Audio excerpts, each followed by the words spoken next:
Political changes afoot in the Bommai government. A massive buzz over Chief Minister Basavaraj Bommai's position.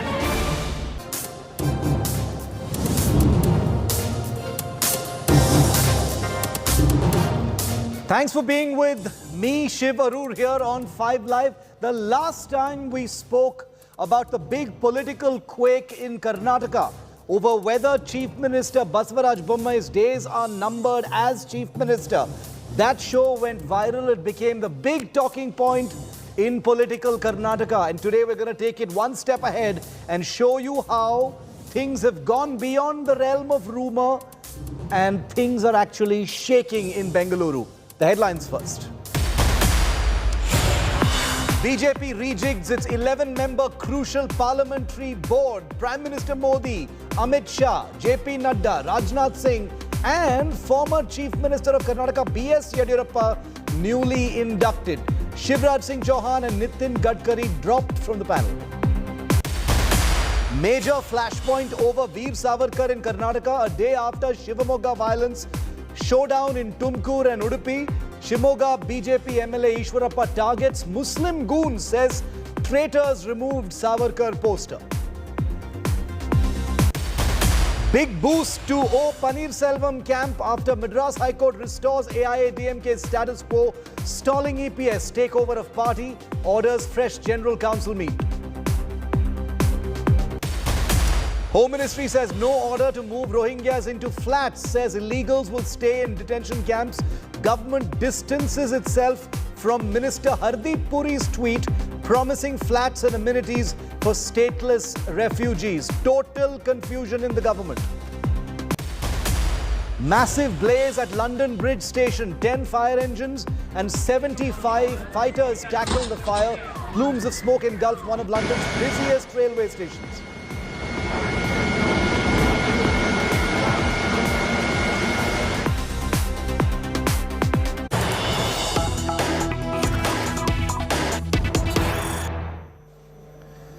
Eight months to go for elections in Karnataka, and there is big suspense brewing over the fate of Karnataka Chief Minister Basavaraj Bommai. Major tremors and rumblings are being felt. Big political movements in Karnataka this Wednesday. Political changes could be afoot in the Bommai government is what India Today is picking up. There is massive buzz over Chief Minister Bommai's position as well. There are rumblings, there are rumors, there are whispers in the corridors, and there are mini political quakes, all indicating that something is afoot, which could go all the way up to a replacement in the BJP's Chief Minister in Karnataka if it actually comes to that. Whatever happens now, the buzz is real, the tremors are definitely real. India Today's Nagarjun Dwarakanath, the journalist who had gotten it right a year ago and predicted that Basavaraj Bommai would be made the Chief Minister, the only journalist to do so, now reporting on the rumblings that are taking place. Naga, we don't know for sure if Mr. Bommai is going to be replaced as the Chief Minister, but there is no denying or ignoring the rumblings, the indicators that are happening. It is clear that there is something afoot. Well, that is true, Shiv. What we have picked up over the last few days is that there was tremendous buzz in the high command of the BJP that not everything was well within the Karnataka BJP and in the government as well. Then we saw Shetter going to New Delhi and talking to the high command. Now we have Arun Singh coming to Bengaluru this evening at 5:40. He's landing. He's holding a series of meetings. So if you join the dots, things are not fine for the BJP government. But however, what we are also picking up is that the people within the party itself are talking against the party and the government. We saw how Madhuswamy, a viral audio clip went where he's saying the government is not doing anything. We are maintaining for the next 8 months. We are just pushing it towards the election. And we have seen Sriramulu, another minister, saying Siddaramaiah should be another chief minister for the Congress. He has to become to the stature of Devraj. So clearly not everything is well. And is the party ready to change Mr. Basavaraj Bommai as the Chief Minister? That's the big question. But however, it's unlikely at this point of time, because at what cost? It would be a second Lingayat leader who would be replaced. Just now today we saw how Yediyurappa has been elevated to the parliamentary board, accommodating the Lingayat community once again. They are the backbone of the BJP. Will the BJP have the political will and courage to replace another Lingayat? That's the big question. But things are not looking fine for the Karnataka government as for BJP here. Things are not fine for the Karnataka government, says the journalist who predicted Basavaraj Bommai was going to be the Chief Minister. There are leaders flying in from Delhi. There are secret meetings taking place. There are ministers speaking out of turn, criticizing the Chief Minister, talking about a government in drift, praising people from the enemy camp, as it were. It is all looking very, very messy for the ruling BJP in Karnataka. Nagarjun, stay with me, because amidst all this speculation of a possible chief ministerial change in the state of Karnataka, Chief Minister Basavaraj Bommai reportedly met the RSS leadership late last night. It was a hush-hush meeting, not publicized. No pictures of that meeting have emerged, but India Today can tell you it did happen. This meeting comes as the rank and file leaders of the Saffron Party's state unit have fueled rumors that Basavaraj Bommai might be replaced any time now as Chief Minister. That is the buzz. Whether it happens or not is different, but that is the buzz on the ground among Karyakartas and the rank and file. Now, during this reported meeting between Chief Minister Bommai and the RSS leadership, the leader has reportedly sought support from the RSS, while also complaining about stories being planted against him by his detractors within the party organization. He's not taken any names, but within the political circles, it is famous that there are certain people in the BJP structure, organization structure, who may be against Basavaraj Bommai. So it looks like Mr. Bommai has reached out to the Sangh Parivar, the RSS, asking for their help in staving off what looks like an internal attempt to oust him from his chair. Now, the meeting comes at a critical time as Karnataka is headed to elections in just about 8 months from now. What remains to be seen is whether the RSS would throw its weight behind Bommai, which would be a major boost to the Chief Minister and his standing within the party in Karnataka, which has in some ways been compromised as of now. Nagarjun, coming back to you on that, hush-hush, closed-door meeting, no publicity given to this reported meeting whatsoever, but Basavaraj Bommai reaching out apparently to the RSS, because the sense one is getting from this report is, Nagarjun, that he feels like he's under attack from within the party and he needs the RSS as a kind of shield. Which clearly seems like, Shiv, what we are picking up from our sources is that this was a regular meeting, but what happened in that meeting was the CM reached out to the senior RSS leadership in Bangalore, asking them to tighten the screws within the BJP, where people are trying to attack the Chief Minister, talking within the party about how he might be changed. It all started with former MLA Suresh Gowda, who's also the Tumkur BJP district president. Yeah. So what is the BJP organization doing? Where is the president? What is he doing? And why are cabinet minister talking ill against the own government, and audio recordings and all of this? He then went to the RSS functionaries, asking them to tighten the complete ecosystem of the party and asking people not to plant or leak news against the own government and against the own party in the interest of the upcoming elections. So this was discussed yesterday, and he did ask the message to be conveyed to the High Command also, that they have to be much more stricter.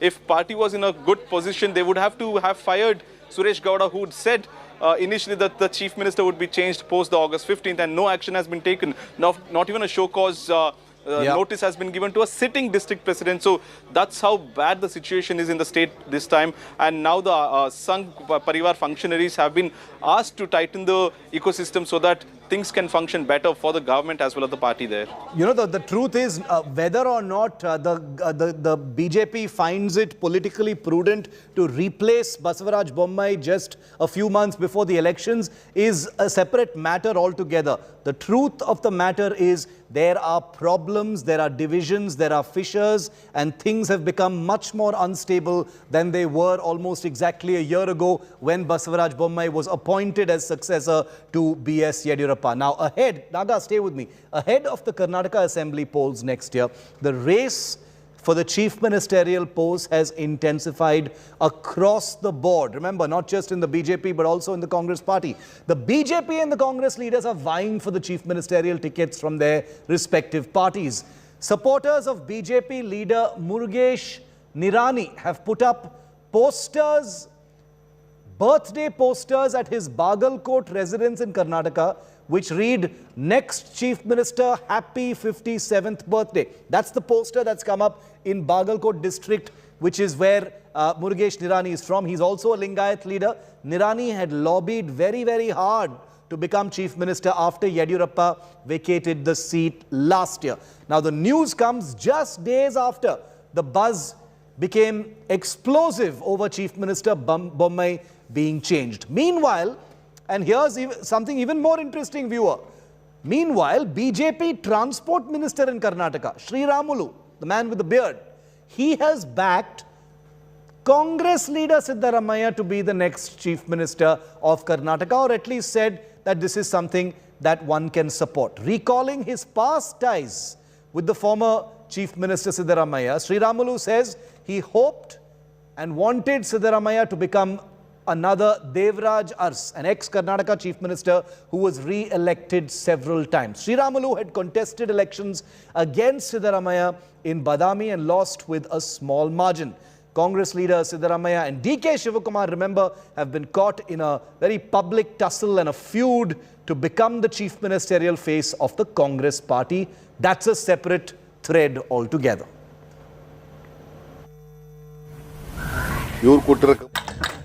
ಯಾರು ಅನ್ನಿತವನು ವಾರಿಸ್ಬೇಡ. ಯಾಕಂದ್ರೆ ರಾಜಕಾರಣದಲ್ಲಿ ನಾನು ಸಿದ್ದರಾಮಯ್ಯನವರು ಬಹಳಷ್ಟು friends ಸಿದ್ದರಾಮಯ್ಯರು ಕೇಳ್ರಿ, ನೀವು ಹೋಗಿ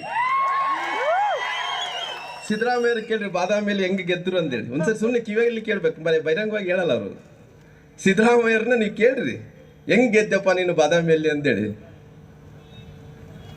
ಯಾಕಂದ್ರೆ ನಮಗೆ ಕೂಡ ಆಸೆ ಇದೆ. ಸಿದ್ದರಾಮಯ್ಯನವರು ಅವರು ಮುಖ್ಯಮಂತ್ರಿ ಆದಂಥ ಟೈಮಲ್ಲಿ ನಾನು ಹೇಳಿದ್ದೆ, ಸಿದ್ದರಾಮಯ್ಯನವರೇ ನೀವು ಇನ್ನೊಬ್ಬ ದೇವರಾಜ ಅರಸ್ ಆಗಬೇಕು, ಈ ರಾಜ್ಯಕ್ಕೆ ಇನ್ನೊಬ್ಬ ದೇವರಾಜ ಅರಸ್ ಆಗಬೇಕಂತ ಹೇಳಿದ್ದೆ ನಾನು. ಸಿದ್ದರಾಮಯ್ಯರು ಕೇಳ್ರಿ ನೀವು, ನಿಮಗೆ ಭಾಳಷ್ಟು ಮಂದಿ ಪರಿಚಯ ಇಲ್ಲ, ಯಾಕಂದರೆ ಭಾಳಷ್ಟು ಮಂದಿ ಹತ್ರದಿಂದ ಮಾತಾಡ್ತಿರ್ತೀರಿ. ಸಿದ್ದರಾಮಯ್ಯರು ಕೇಳ್ರಿ, ಬಾದಾಮಿ ಎಲೆಕ್ಷನ್ನು ಅಂದರೆ ಅದು ಬಹಿರಂಗವಾಗಿ ಹೇಳಕ್ಕೆ ಹೋಗಲ್ಲ ನಾನು, ಹೆಂಗೆ ಗೆದ್ದೀವಿ ಅಂತೇಳಿ ಒಂದ್ಸರಿ ಕೇಳ್ರಿ. ಯಾಕಂದ್ರೆ ನಾವು ಹಿಂದುಳಿದಂಥ ಜಾತಿಗಳನ್ನ ಬಿಟ್ಕೊಳಕ್ಕೆ ನಾವು ಕೂಡ ರೆಡಿ ಇಲ್ಲ, ಅರ್ಥ ಮಾಡಿ. ಯಾಕಂದ್ರೆ ನಮ್ಮ ಸಮುದಾಯ, ಅದು ನಮ್ಮ ಸಮುದಾಯದಲ್ಲಿ ಕೇಳ್ರಿ. ಯಾಕಂದ್ರೆ ನಾನು ಹೇಳ್ತಾ ಇರ್ತೀನಿ ನೋಡಿ. So I'm going to try and make sense of this because it's become completely loopy now. Naga continues to be with me. Sagai Raj is with me live from Bengaluru also. Sagai, help us understand this. I understand that people can be very cordial in politics and praise each other, even if they're from different camps and different parties. But at a time like this, for Sri Ramulu to, appear to be endorsing Siddaramaiah as another chief minister, this is very problematic. How is it being seen on the ground? The BJP is trying to serve in the platter for Congress because Congress themselves, they have two groups which is advocating for chief ministerial post.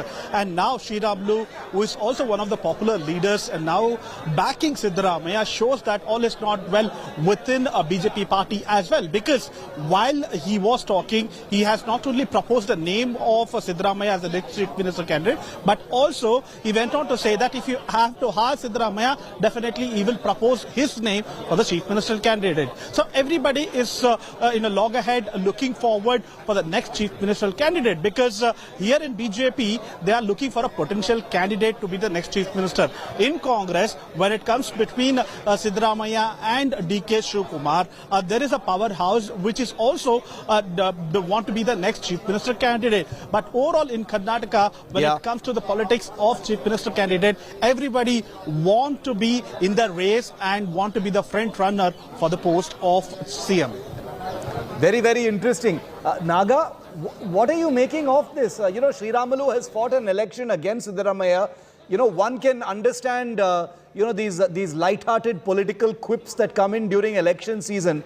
But in this current atmosphere, when there is a lot of uncertainty over Mr. Bommai, when he is, when there are audio tapes being leaked about ministers saying all kinds of things, how will this be seen in the government? This is a classic example that things are not fine within the cabinet as well. How can a sitting incumbent minister talk of an opposition leader who's a CLP also saying, I wish that he also becomes chief minister, and rise to the stature of Devraj Aras, who's one of the biggest OBC leaders in Karnataka, and he's also the Congress CM back then. And to what Devraj Aras was, he got re-elected twice back then in 1975. So what essentially Sriramulu is saying is that you go ask Siddaramaiah how he won that election back in 2018 in Badami, because Sriramulu himself was the opposition candidate for Siddaramaiah. He also hinted at how Siddaramaiah will not say that in public but maybe in person, which means was there a tacit understanding between the Congress and the BJP there, or between the two candidates, and because of Sriramulu's help did Siddaramaiah win? Remember, Siddaramaiah won with a low margin of 1,500 votes back in Badami in 2018. Yes. So, Sriramulu still has some soft corner towards Siddaramaiah and is hoping that he becomes the chief minister next, while BJP themselves, it seems like, have accepted defeat even before the game began.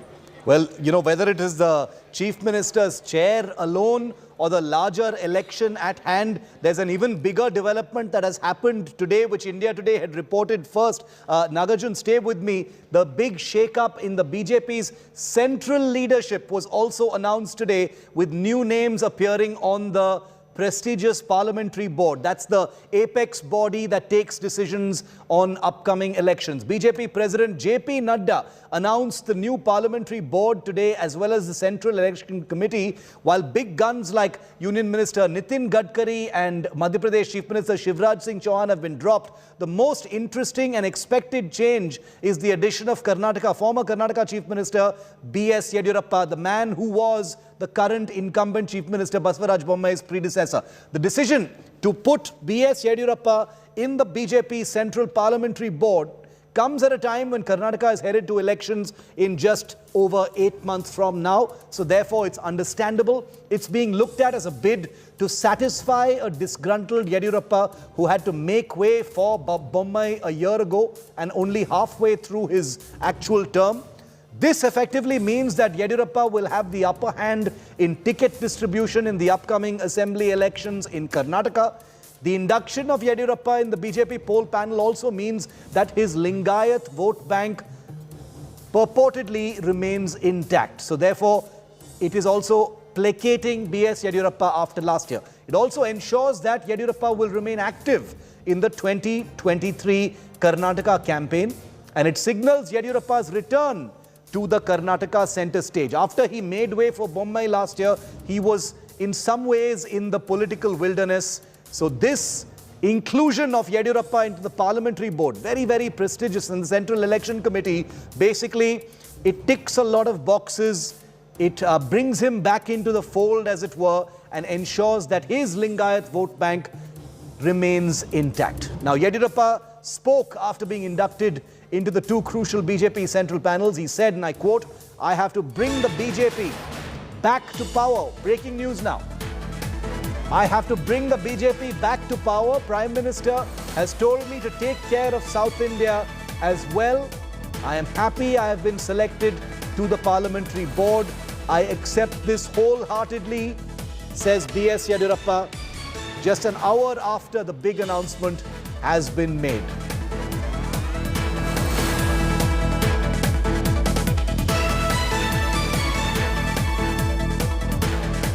Now, Yediyurappa, remember, for over a year now has been on the sidelines of Karnataka politics.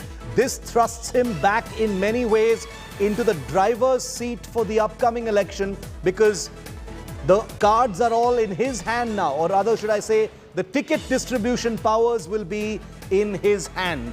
And for a mass leader like Yediyurappa, who had to make way last year after a lot of persuasion, he's now been brought back into the fold in a big way. This is basically also an exercise to ensure that there can be no trouble vis-a-vis Yediyurappa in the upcoming election. Take a look at what he said. I would like to thank Prime Minister Narendra Modi ji for appointing me as member of the Bharatiya Janata Party. I worked for the party without any expectations. I will faithfully discharge the responsibilities entrusted to me by the party now also. With all our leaders, I will tour in the state and bring back the party in Karnataka, and also I will tour in the South India also. Nagarjun continues to be with us. Nagarjun, Yediyurappa in the driver's seat as far as this upcoming election is concerned, certainly as far as ticket distribution is concerned. The BJP achieves many things with this one move, don't they? Absolutely, they have accommodated the disgruntled senior leader, stalwart of the Karnataka BJP, Yediyurappa, by elevating him to the parliamentary board as also the Central Election Committee. What happens here now is now he can't bat or Naga, apologies for interrupting you. Just a moment. Chief Minister Bommai is speaking live. Let's just listen in. ಗಟ್ಟಿಗೊಳಿಸಿ 2024ರ ಲೋಕಸಭೆಗೆ ಈಗಾಗಲೇ ಕಳೆದ ಲೋಕಸಭೆಯಲ್ಲಿ ಬಹಳಷ್ಟು ನಮಗೆ ಮತಗಳು ಬಂದಿದ್ದರಿಂದ ಲೋಕಸಭೆಗೆ ಆ 3 ರಾಜ್ಯಗಳಲ್ಲಿ ಅತಿ ಹೆಚ್ಚು ಸ್ಥಾನವನ್ನು ಪಡ್ಕೋಬೇಕನ್ನುವಂಥದ್ದು ಮಿಷನ್ ದಕ್ಷಿಣ್ ಅನ್ನುವಂಥದ್ದನ್ನ ನಮ್ಮೆಲ್ಲ ನಾಯಕರು ಕೂಡ ಅದನ್ನ ಮಾತನಾಡಿದ್ರು, ಒಪ್ಪಿದ್ರು. ಆ ಹಿನ್ನೆಲೆಯಲ್ಲಿ ಇವತ್ತು BJP he should work for the BJP party and strengthen the party there. ಇಡೀ ದಕ್ಷಿಣ ಕರ್ನಾಟಕಕ್ಕೆ ಒಂದು ನಾಯಕತ್ವ ಇವತ್ತು By recognizing Yediyurappa's leadership, the High Command has given a strength not just to Karnataka but to the South India. ಒಂದು ಗುರುತರವಾದಂತಹ ಜವಾಬ್ದಾರಿ ಕೊಟ್ಟಿದೆ, ವಿಶೇಷವಾಗಿ ಕರ್ನಾಟಕದಲ್ಲಿ ಅದು ಕೊಟ್ಟಿದೆ. ಇದರ ಒಟ್ಟು ಪರಿಣಾಮ 2023ರ ಚುನಾವಣೆ. And because of this, the 2023 assembly elections, the BJP will come back to power because of elevation of Yediyurappa to parliamentary board. ಈಗಾಗಲೇ ವಿರೋಧ ಪಕ್ಷದವರು ಸರ್ವೆ ಮಾಡಿರಬಹುದು, ಇನ್ನೊಂದು ಮಾಡಿರಬಹುದು. The opposition has done a survey for themselves. ಸರ್ವೆಗಳು ಯಾವ ರೀತಿ ಇದೆ ನಮಗೆಲ್ಲ ಗೊತ್ತಿದೆ. And I know what kind of survey they have done and the status of the survey. ಕರ್ನಾಟಕದ ಜನರ ಒಂದು ಮೂಡು ಅದಿರೋದೇ ಬೇರೆ. The mood of the Karnataka ಬರುವಂತಹ ದಿನಗಳ and the people is something different, and in the future days you will all will realize about it. ಅನ್ನುವಂಥ ಮಾತನ್ನು ಹೇಳಕ್ಕೆ ಇಚ್ಛಪಡ್ತೀನಿ.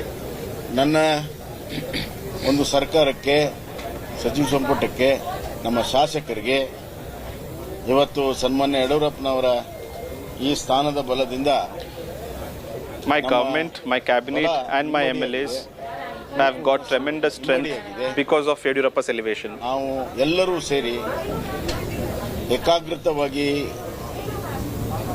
ಆಡಳಿತವನ್ನು ಕೂಡ good governance together politics we will give good governance and good politics. ಒಂದು ಪ್ರಾಶಸ್ತ್ಯದಲ್ಲಿ ಇವುಗಳನ್ನು ಮುಂದುವರಿಸ್ತೇವೆ.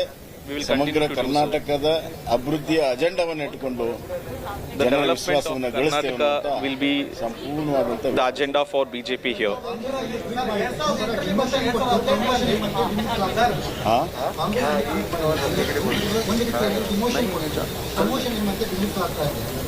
ಇಲ್ಲ, ಡಿಮೋಷನ್ ಇಲ್ಲ, promotion ಇಲ್ಲ. ಇವತ್ತು It's not a demotion or a promotion for Yediyurappa. ಬಹಳ ಸ್ಪಷ್ಟವಾಗಿ ಹೇಳಿದ್ರು, ನನಗೆ ಅಧಿಕಾರ ಸ್ಥಾನ Yediyurappa has clearly said ಕೂಡ 3 ವರ್ಷ ಮತ್ತೆ ಅಧಿಕವಾದಂತ ಅವಕಾಶ ಪಕ್ಷ ಕೊಟ್ಟಿದೆ. They have given me 3 years of power even after my age bar. They have given me everything. ಈ ಅಧಿಕಾರದಿಂದ ಆಗ್ತೀನಿ, ಅದು ರಾಜಕಾರಣದಿಂದ ಆಗಲ್ಲ. ಭಾರತೀಯ Janata I might be out of power but not out of politics. ನಾನು ಕೆಲಸವನ್ನ ಮಾಡ್ತೀನಿ ಅಂತ ಅವತ್ತೇನು ಹೇಳಿದ್ರು ಅದರಂತೆ ಅವ್ರು ನಡ್ಕೊಂಡಿದ್ದಾರೆ. He has stuck by his words that he will still be in politics. ಒಂದು ಉತ್ಸಾಹ, ಅವರ ಶಕ್ತಿ, ಅವರ ಅನುಭವ and his experience has been taken care or taken note by the High Command, and today he's been given that post.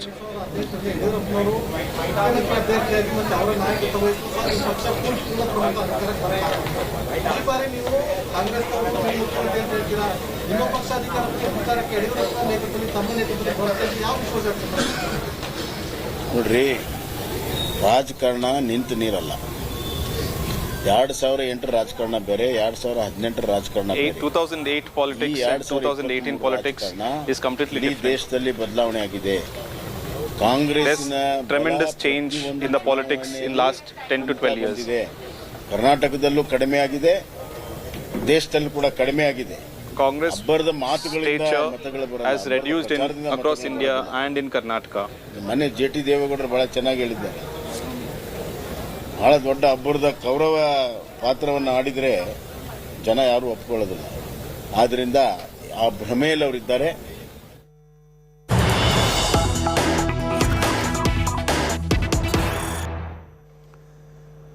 That was Chief Minister Basavaraj Bommai welcoming the elevation of B.S. Yediyurappa, his predecessor, to the Parliament Board and the Central Election Committee of the BJP. But now, as suspense grows on the fate of Chief Minister Bommai, amidst a lot of tension and turbulence over his position, Karnataka BJP in charge of the party will be landing in Bengaluru in just about 15 minutes from now at 5:40 p.m.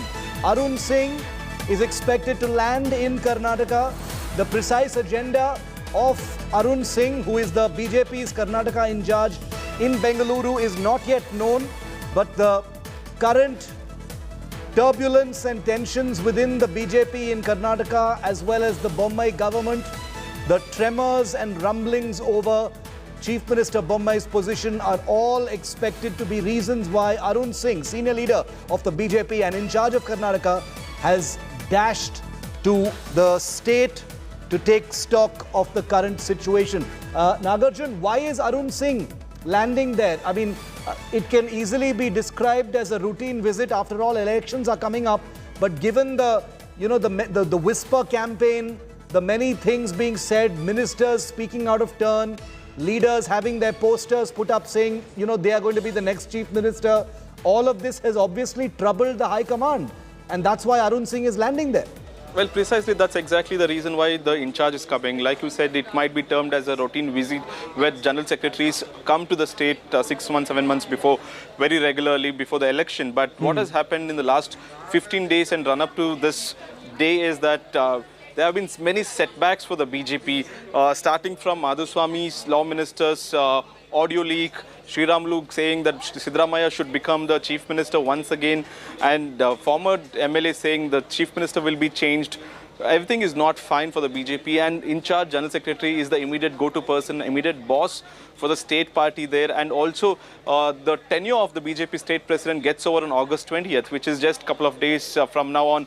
They also have to do a core committee to pick a name and then recommend to the center, where center approves it. So a lot is on stake for the party here in Karnataka, and Arun Singh wants to come here today and meet people and tell them, last warning, this is the line, you can't be crossing the line, be it you're a minister or a MLA, you have to support the CM, you have to support the party, and things should fall in line.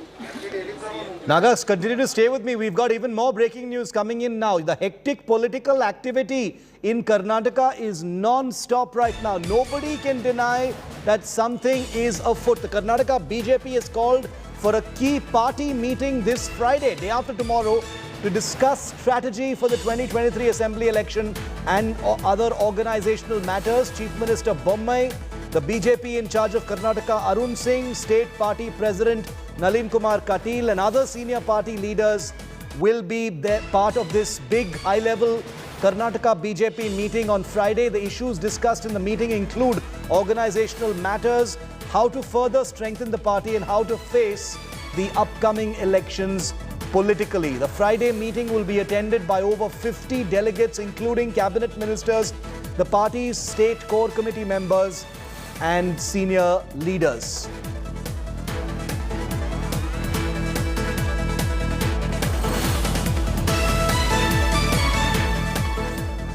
So big rumblings in Karnataka, and this continues to be a huge talking point here on India Today. We will continue to report on what we hear from the ground. As of now, it's big buzz and big suspense over what might happen. On the other side, explosive, violent politics over Veer Savarkar, once again in Karnataka, has expanded from Shimoga to 2 other districts. Things are getting out of hand. You've got ministers making threats, you've got Savarkar posters being vandalized, and you've got prohibitory orders in different parts of Karnataka over one freedom fighter, one figure from history. The country's top biographer of Savarkar joins me on the other side as well.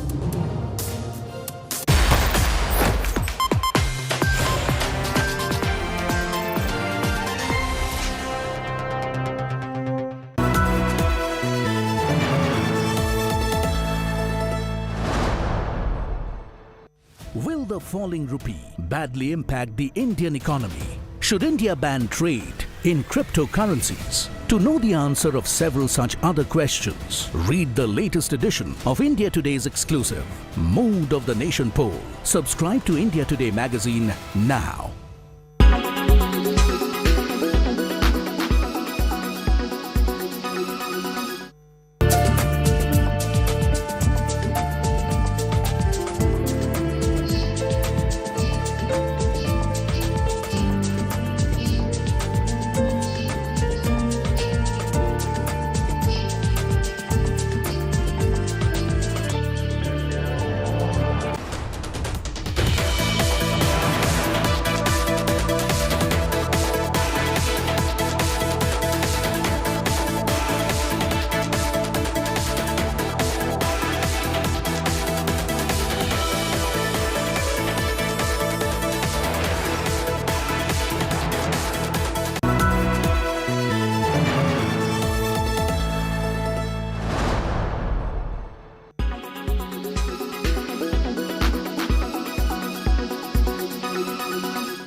Posters of Veer Savarkar have sparked vandalism, violence, the drawing of blood and stabbings in different parts of Karnataka. Starting with Shimoga, the rampage has now spread to Udupi and Tumkur as well. All over, posters of Veer Savarkar, freedom fighter, divisive leader, somebody who has become a contested figure in modern Indian politics, has begun to dominate the conversation in the run-up to elections in Karnataka and elections in this country in general.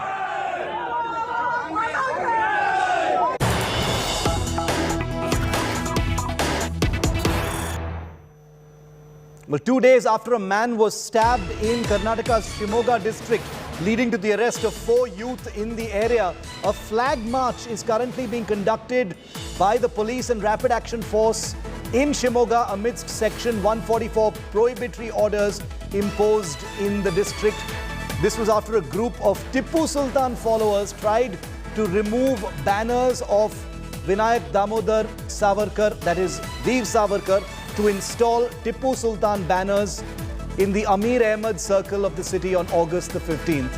So the big fight over Veer Savarkar posters has intensified and necessitated flag marches by security personnel, in this case the Rapid Action Force and the Karnataka Police, in order to try and keep the peace. A communal flare-up has been expected. It happened to a certain degree, leading to the stabbing of a man who was responsible for putting up the Veer Savarkar posters. 4 youth from one community have been arrested as well.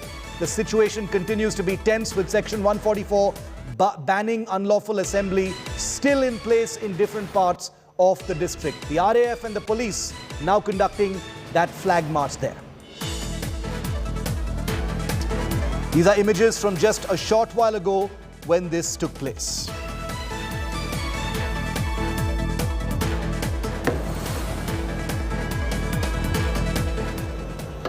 Now let's tell you what has happened and how this entire fight has simply expanded from Shimoga to other parts of the state. From the Chief Minister's face Nataka to polarization Nataka now, the showdown over Veer Savarkar posters has exploded big. After Shimoga, there's been a furor over Savarkar posters in Tumkur and Udupi, like I said. Politics too is escalating, with both the BJP and the Congress trading charges, saying the other side is responsible for this poster war.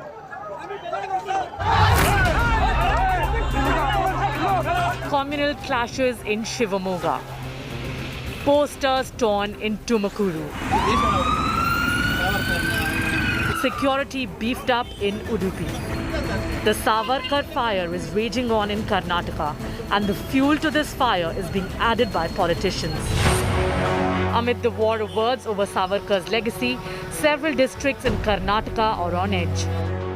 In Tumakuru, posters featuring Savarkar were torn down by miscreants, and soon after Godse posters were put up by Hindu groups, which were quickly removed by cops. ಪೊಲೀಸ್ನವರಿಗೆ free hand ಕೊಟ್ಟಿದ್ದೇವೆ. ನಮ್ಮ ಯಾರ್ದು ಏನು ಹಾಗೆ ಮಾಡಿ ಇಂಥ section ಹಾಕಿ ಇಂಥದ್ದು ಬಿಡಿ ಇಲ್ವೇ ಇಲ್ಲ. ಅವ್ರನ್ನ ಅರೆಸ್ಟ್ ಮಾಡಿ ಇವ್ರನ್ನ ಬಿಡಿ ಅಂತ ಹೇಳಿಲ್ಲ.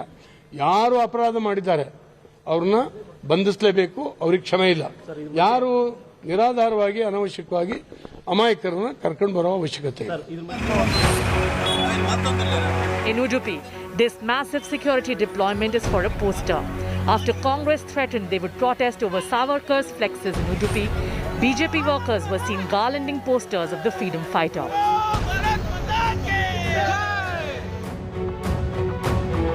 ಅಶಾಂತಿಯನ್ನು ಕ್ರಿಯೇಟ್ ಮಾಡಬೇಕು. ಏನು ಪಾಕಿಸ್ತಾನಿ ಮನಸ್ಥಿತಿಯ ಜಿಹಾದಿ ಮನಸ್ಥಿತಿಯ ಒಂದಷ್ಟು SDPI ಕಾರ್ಯಕರ್ತರು ಸ್ಟೇಷನ್ನಲ್ಲಿ ಹೋಗಿ ನೇತಾಜಿ ಮತ್ತು ವೀರ ಸಾವರ್ಕರ್ ಅವರ ಫೋಟೋವನ್ನು ತೆರವುಗೊಳಿಸಬೇಕು ಅಂತೇಳಿ ಕಂಪ್ಲೇಂಟನ್ನು ನೀಡಿರುವಂಥದ್ದು. ಅದು ಮಾತ್ರ ಅಲ್ಲದೆ ಕಾಂಗ್ರೆಸ್ನವರು ಕೂಡ ಅದನ್ನು 24 ಗಂಟೆಯಲ್ಲಿ ತೆರವುಗೊಳಿಸಬೇಕು, ಇಲ್ಲ ಅಂತೇಳಿ ಪ್ರತಿಭಟನೆ ಮಾಡ್ತೇವೆ ಅಂತೇಳಿ. ಸ್ವಾತಂತ್ರ್ಯಗಳು ಇವು 75 ವರ್ಷಗಳಾಯಿತು ಸ್ವಾತಂತ್ರ್ಯ ಬಂದು. ನೋಡಿ, ಇವತ್ತು ನಿಜವಾಗಿ ದೇಶಕ್ಕಾಗಿ ಸ್ವಾತಂತ್ರ್ಯಕ್ಕಾಗಿ ಹೋರಾಟ ಮಾಡಿರುವಂಥದ್ದು ವೀರ ಸಾವರ್ಕರ್ ಅವರು. ಬೆಳಿಗ್ಗೆ ತೆಗಿತಾರೆ, ಇಲ್ಲ ಇವತ್ತು ಸಾಯಂಕಾಲವರೆಗೂ ಉಂಟು. ಅದಕ್ಕೋಸ್ಕರ ಒಂದಷ್ಟು ಪೊಲೀಸ್ ಕಾಯಲಿಕ್ಕೆ, ಪಾಪ ಅವರನ್ನು ಒಂದು ಫ್ಲೆಕ್ಸ್ ಕಾಯಲಿಕ್ಕೆ ಎಷ್ಟು ಪೊಲೀಸ್ ಅಂತ ಹೇಳಿದರೆ ಅದು ನಾಚಿಕೆ ಅಲ್ವಾ? ಯಾರು ಕೇಳೋರಿಲ್ಲ. ಇಲ್ಲಿ ಸರ್ಕಾರ ಇಲ್ವಾ? ನ್ಯಾಯ ಇಲ್ವಾ? ಒಂದು ಯಾವ ಫ್ಲೆಕ್ಸಿಂದ ಸಾವರ್ಕರ್ ಅವ್ರದ್ದು ಫ್ಲೆಕ್ಸಿಂದ ತೊಂದರೆ ಆಗ್ತಾ ಉಂಟಂತ ಗೊತ್ತಾದ ಮೇಲೆ ಆ ಫ್ಲೆಕ್ಸನ್ನು ಇಲ್ಲಿ ಹಾಕಬಾರ್ದಲ್ವಾ? ಅದನ್ನು ಬೇಕಂತ ಪರ್ಪಸ್ನಲ್ಲಿ ಇಟ್ಟಿದ್ದಲ್ವ ಅದು. The entire Savarkar controversy began in Shiv Aroor, where prohibitory orders remain in place after the stabbing of 20-year-old Prem Singh. But Netas continue to openly provoke and further vitiate.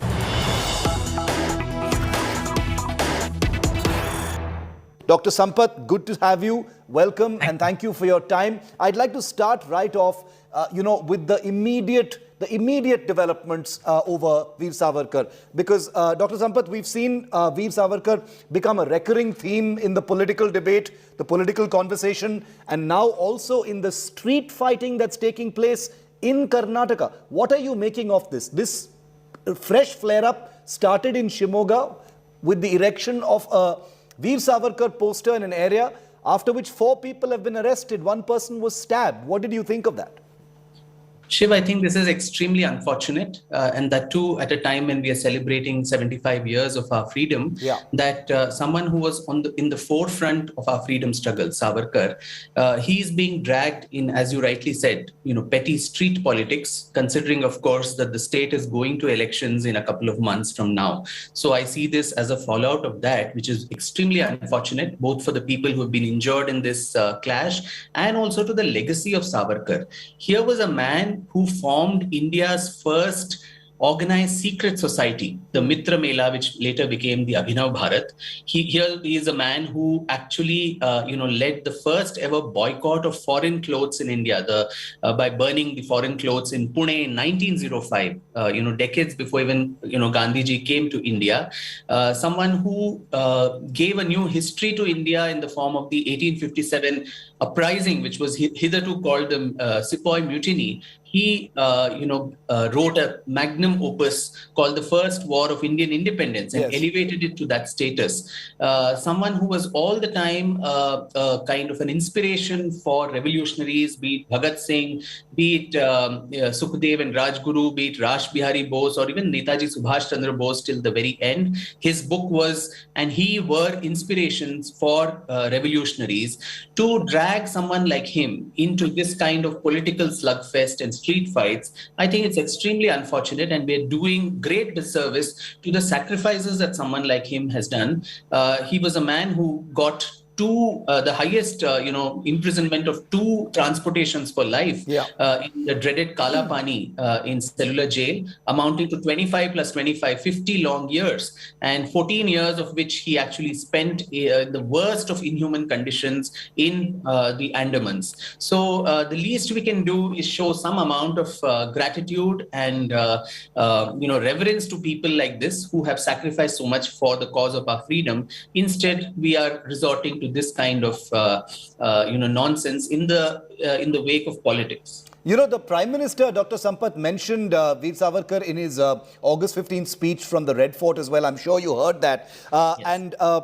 But the point is that many opposition parties, chiefly the Congress, have shaped Veer Savarkar as a hate figure, and it appears from the recent utterances from many opposition leaders, including the top command of the Congress party, that they've decided to hold up Veer Savarkar as a dominant theme going into this election season. A, what do you think of that? And B, do you think that's going to have any traction? No, that's again very unfortunate, Shiv, because I think the Congress leaders need to go back and refer to their own tallest leader, Srimati Indira Gandhi.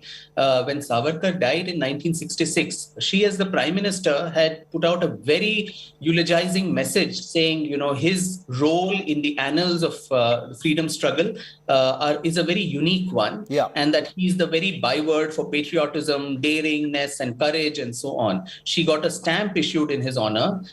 She got a documentary film made through the government's INB ministry. She gave a personal grant to the Savarkar Memorial in Mumbai.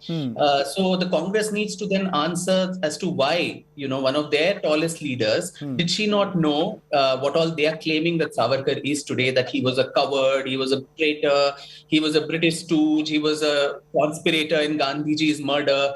If he was all of that, and he was a proponent of the two-nation theory, he was an Islamophobe, and all these other epithets which are hurled at him, why on earth would Indira Gandhi, an astute politician like her and a great statesman, why would she do something like that? So I think this is more recent vintage, where for their political slugfest with the BJP and with Mr. Modi and so on, history and Savarkar, unfortunately, becomes a casualty and the fall guy in the process. No, I'm glad you mentioned that letter by Indira Gandhi because, because the Congress hasn't quite explained their stand on Veer Savarkar now when you juxtapose it with that very, you rightly said, a very eulogizing letter. I wanted to just quote Jairam Ramesh, the chief spokesperson of the Congress party, because some of those things you said have been said by him just, on 14th of August, a day before Independence Day. Dr. Sampath said, "The tragedy of partition cannot be misused to feel hate and prejudice.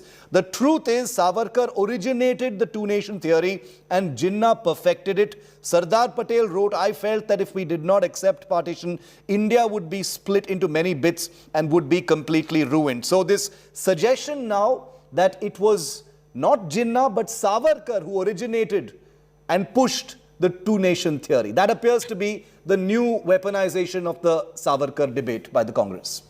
Nothing could be farther from historical truth, Shiv, because if Savarkar was really so powerful that he could actually have the nation split into 2 parts, then probably he would have ended up becoming the Prime Minister of independent India. The two-nation theory was propounded some 7-8 years even before Savarkar was born. In 1876, when Sir Syed Ahmad Khan first talked about Hindus and Muslims being 2 separate nations. And with the birth of the Muslim League in 1906, the Lucknow Pact, the separate electorates, the Khilafat movement, the communal award, all these were stepping stones to this whole Muslim separatism and the formation of a separate state based on religion. So in fact, it was the Hindu Mahasabha that Savarkar was the president of, and Savarkar who tooth and nail opposed partition till the very end, till about May, June 1947, when partition was actually a done deal. Including the Cripps mission that happened in 1942 that collapsed because the Hindu Mahasabha opposed it. only because led the way to the formation of Pakistan. The Congress was actually willing to accept the Cripps proposals in return for Pandit Nehru becoming the first defense minister under the Viceroy's cabinet.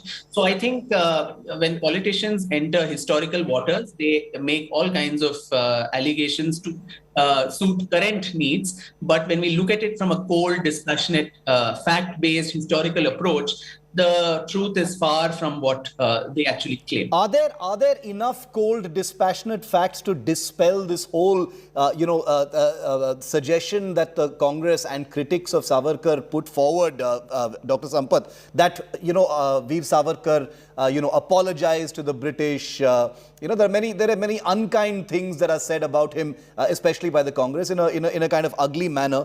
For instance, now you've got Jairam Ramesh also saying things like the modern day Savarkars and Jinnahs are continuing their efforts to divide the nation. The Indian National Congress will uphold the legacy of Gandhi, Nehru, Patel and many others who are untiring in their efforts to unite the nation. The politics of hate will be defeated.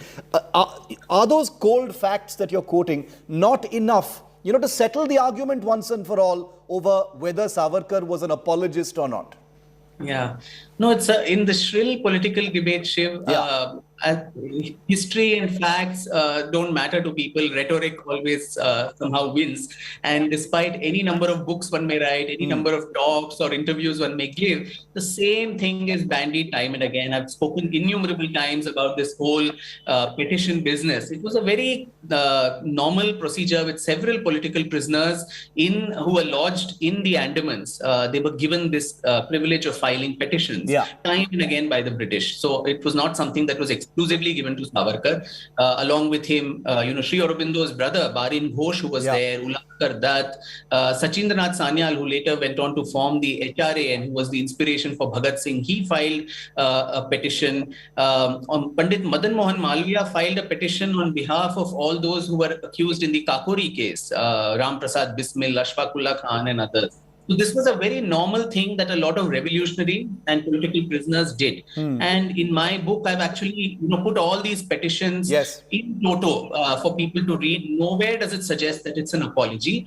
Rather, he's acting as a spokesperson for all the other political prisoners. In his 1917 petition, he says that if my name constitutes an obstacle in the release of all the other prisoners, you can delete my name and release the others.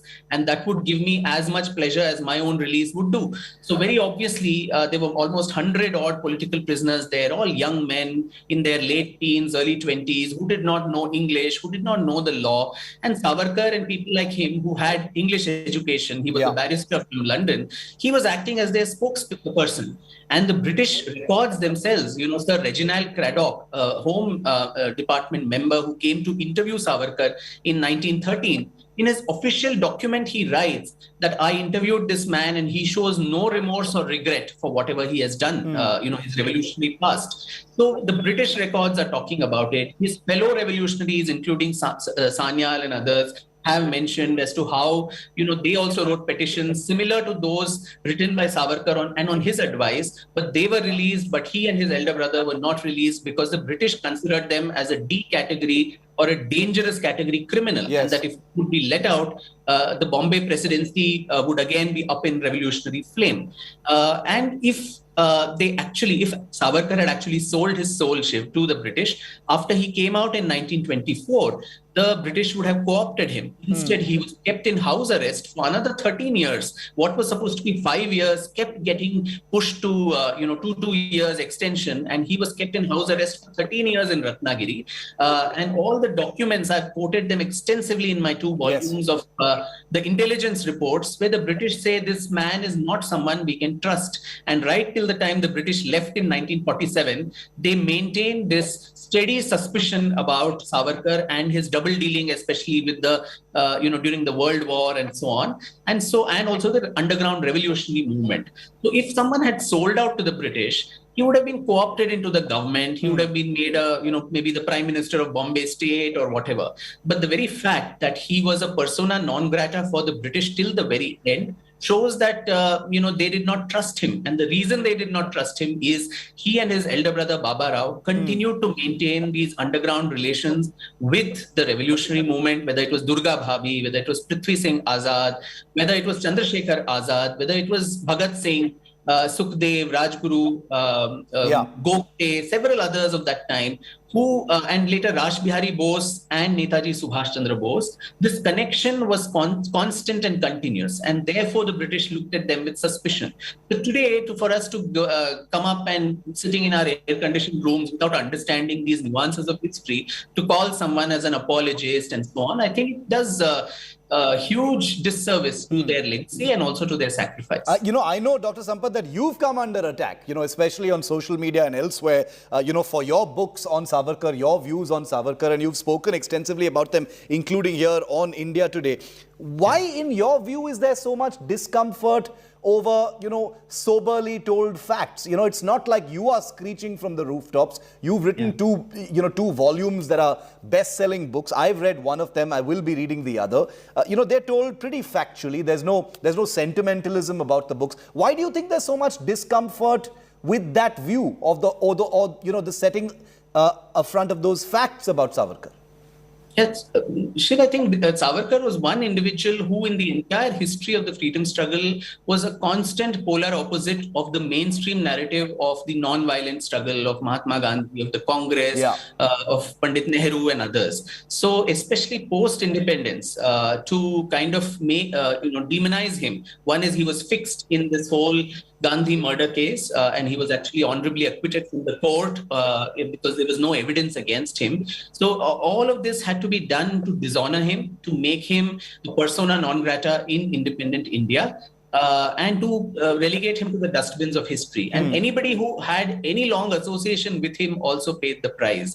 In the 70s, I often quote about how Pandit Hridainath Mangeshkar, who was in the All India Radio, he lost his job only because he tuned some of Savarkar's poems in Marathi and made his sisters Lataji, Ashaji and others sing those songs. So it's no surprise that today I, as his biographer, also face the same ire, because for the longest time there has been a narrative that has been set about him, and anybody who seems to upset this apple cart, I think that that person needs to be cut to size and actually discredited. They have to be called all kinds of names. Their work has to be discredited.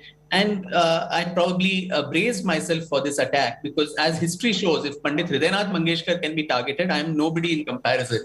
So this is something that is very unfortunate, that in a democracy, you can have differing opinions. If the mainstream was that of the Congress and of, Gandhiji and Nehru and others, there were other people who had ideological differences at an intellectual level with them. So a democracy must offer space for all these other voices for dissent, discussion, debate, and differences, and not demonize somebody who holds a different view, or even someone who puts those facts out in the public. Because for the longest time, I think the establishment and the establishment historians, who were patronized by the status quo, they have ensured that these lies are perpetuated numerous times. And you repeat a lie 100 times, it assumes the flavor of truth. And that's what has happened in the case of Savarkar. And anybody who throws the light, and light is the best disinfectant. So anybody who throws the light on this and actually shows the truth as it is, comes under vicious attack. And I realize that the viciousness can be rather vitriolic, much more than you can expect. Oh, believe me, I know what you're talking about. To bring this discussion to a close, Dr. Sampath, circling back to what has happened in the three districts of Karnataka where we've seen violence over the putting up of Veer Savarkar posters. In this particular instance, there has been a kind of face-off between posters of Veer Savarkar versus Tipu Sultan in this instance. I remember in 2018, it was Hanuman versus Tipu Sultan. So there's this nationalist versus bigot kind of narrative that's taking place using these posters now. What do you think of that? I mean, what would you say about this Savarkar versus Tipu Sultan kind of suggestion that's being made, especially in Shivamogga? I think it's comparing apples and oranges because these were two different men in two different eras. Tipu was in the 18th century and Savarkar was in the 19th and 20th century. Different circumstances. Tipu was a ruler, a medieval ruler who was actually fighting for, not for the cause of a nation or freedom and so on. It was more of a fight for his own kingdom, for his own personal honor and survival. No doubt a brave soldier, but then someone who was killed and martyred in the Fourth Anglo-Mysore War. But then his social report card is also not something that that many can hold him to account, considering the kind of bigotry, the mass murders, the conversions of Syrian Christians in Mangalore, and also the Mandyam Iyengars, the Kurgis, the Nayars in Malabar, the thousands and thousands of temples that he desecrated, churches that he broke. These are that's a different era. You need to judge a person by the standards and yardsticks of that era. So that was a different time and space. So to compare him with someone like Savarkar, who was a modern day leader, just because he propounded the theory of Hindutva, you posit these two people, next to each other, which is, historically it has no basis whatsoever. Yeah. And it's very unfortunate that political parties start taking sides. BJP takes sides with Savarkar, Congress takes sides with Tipu Sultan. In the past, they have also, in my state, commemorated Tipu Jayanti and so on, much to the chagrin of many of the people here. People in various parts of Karnataka came out in protest, not inspired by BJP or RSS or anybody else. It was the genuine anger that still exists. The Mandyam Iyengars to this day do not celebrate Deepavali because 600 of their family, men, women and children, were hung to trees and killed by Tipu on Deepavali. So even today, Diwali is celebrated as a day of Shraddh and mourning by them. So these are also live histories, folk tales, which still abound. In spite of that, for political reasons, for appeasement politics, just to ensure you get the support of a particular community, you don't have to get an icon from that same community. Certainly not a bigot.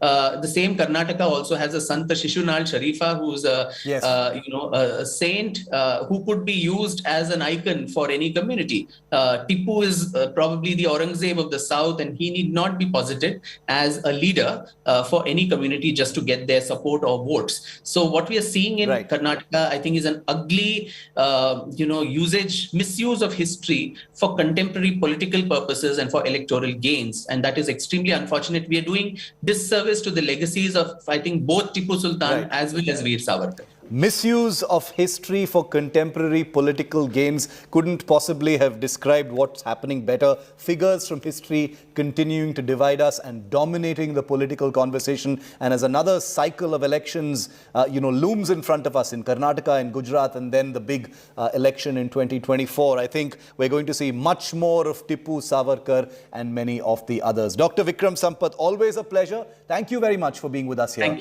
on India Today.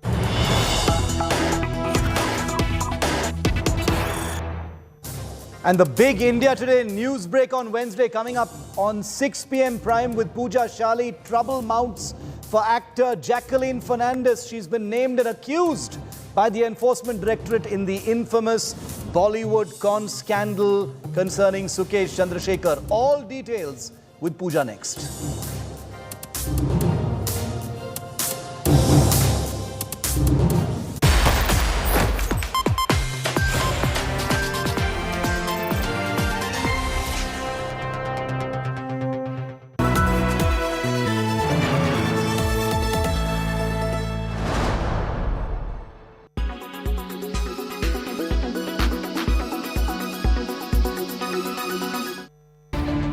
Malaysia, US, Argentina, Egypt, Indonesia and Philippines have their eyes set on India's Tejas fighter jet.